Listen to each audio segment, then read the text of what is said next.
Indian രാഷ്ട്രീയ ചരിത്രത്തിലെ ഒരു സുപ്രധാന നിമിഷമാണല്ലോ ഇത്.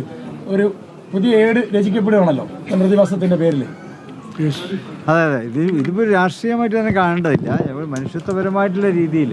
കാരണം ഇവിടെ ആ ദുരന്തം ഉണ്ടായപ്പോൾ എന്താണ് ഇനിയും സംഭവിക്കാൻ പോവുക എന്ന് ആർക്കും അറിയില്ലായിരുന്നു. അപ്പോൾ ആ ദുരന്തത്തിനെ എങ്ങനെ അതിജീവിക്കാൻ പറ്റും എന്നുള്ള ഒരു ചിന്തയിൽ നിന്നാണ് അവർക്ക് വീട് കൊടുക്കാനുള്ള തീരുമാനമുണ്ടായത്. അതിലിപ്പോൾ രാഷ്ട്രീയമോ വേറുള്ള നേട്ടങ്ങളോ ഒന്നും നോക്കിയിട്ടില്ല. പണം കൈമാറിയത് ഉൾപ്പെടെ ദുരന്തത്തിന്റെ പിറ്റേന്ന് മുതൽ അവരോടൊപ്പം ഉണ്ടായിരുന്ന ഒരു സംഘടനയാണ് മുസ്ലിം ലീഗ്. ആ ഒരു ദൗത്യത്തിന്റെ ഒരു പൂർത്തീകരണം എന്നുള്ള നിലയ്ക്ക് ഞങ്ങളൊരു ഒരു ക്രൗഡ് ഫണ്ടിങ് ആണ് ഉപയോഗിച്ചതിന്. അപ്പോൾ അതിന് ലോകത്തിൻ്റെ നാനാഭാഗങ്ങളിൽ നിന്നും ഞങ്ങൾക്ക് പ്രത്യേക ആപ്പ് ഉണ്ടായിരുന്നു. അതിലേക്ക് ഇത് സംഭാവനകൾ ഒഴുകി വന്നു. അതൊക്കെ സമാഹരിച്ചുകൊണ്ട് പെട്ടെന്ന് തന്നെ പണി തുടങ്ങാൻ പറ്റി.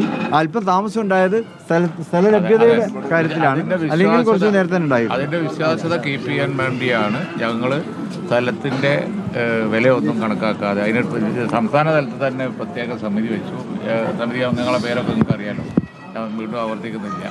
അതുപോലെ തന്നെ പാർട്ടി സെക്രട്ടറി, അതിൻ്റെ സമിതി ബഷീറിൻ്റെ ചെയർമാൻ, എല്ലാ ഇവിടുത്തെ ജില്ലാ കമ്മിറ്റി, അവരെല്ലാവരും വളരെ ജനാധിപത്യപരമായി അവരൊക്കെ അങ്ങോട്ടും ഇങ്ങോട്ടും ചർച്ച ചെയ്ത് നല്ല ആർക്കിടെക്ചർ, ടോണി നമുക്കറിയാലോ കേരളത്തിൽ അറിയപ്പെടുന്ന, ഒന്നും കോംപ്രമൈസ് ചെയ്തിട്ടില്ല.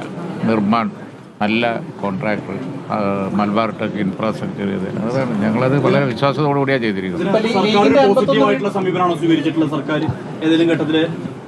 അതിപ്പോൾ നിങ്ങൾക്ക് അറിയാലോ, കാരണം രാഷ്ട്രീയമായ ചില പ്രശ്നങ്ങളൊക്കെ ഉണ്ടായിരുന്നു. പക്ഷേ ജനറലി ഈ ഒരു പ്രോജക്റ്റ് ഇങ്ങനെ ആയതുകൊണ്ട് ഞങ്ങളിപ്പോൾ തങ്ങന്മാരുടെ നേതൃത്വത്തിലൊക്കെ തങ്ങളെ നേതൃത്വത്തിൽ നൽകുന്ന ഒരു പ്രോജക്റ്റ് എന്നുള്ളതിൽക്ക് ഇതിനെ ഇല്ലാതാക്കാനൊന്നും ആരും ശ്രമിച്ചിട്ടില്ല. പക്ഷേ ആ ചെറിയ വിവാദങ്ങളൊക്കെ ഉണ്ടാക്കാൻ നോക്കി, അതിലൊന്നും ഒരു അർത്ഥമില്ല എന്നുള്ളത് ഇത് കണ്ടാൽ മനസ്സിലാവുകയും ചെയ്യും. ഇപ്പോൾ 51 വീടുകളിലാണ് സത്യത്തിൽ ദുരന്തബാധിതർക്ക് താമസിക്കാൻ കഴിഞ്ഞത്. പക്ഷേ ഇപ്പോഴും സർക്കാർ ടൗൺഷിപ്പിൽ ഉൾപ്പെടെയുള്ള ഗുണഭോക്താക്കളൊക്കെ പുറത്താണ്, അവർക്കൊന്നും വീടായിട്ടില്ല എന്ന ആശങ്ക അവർ പങ്കുവെക്കുന്നു. ഇനിയിപ്പോൾ സർക്കാർ ആരുതാ നോക്കുക.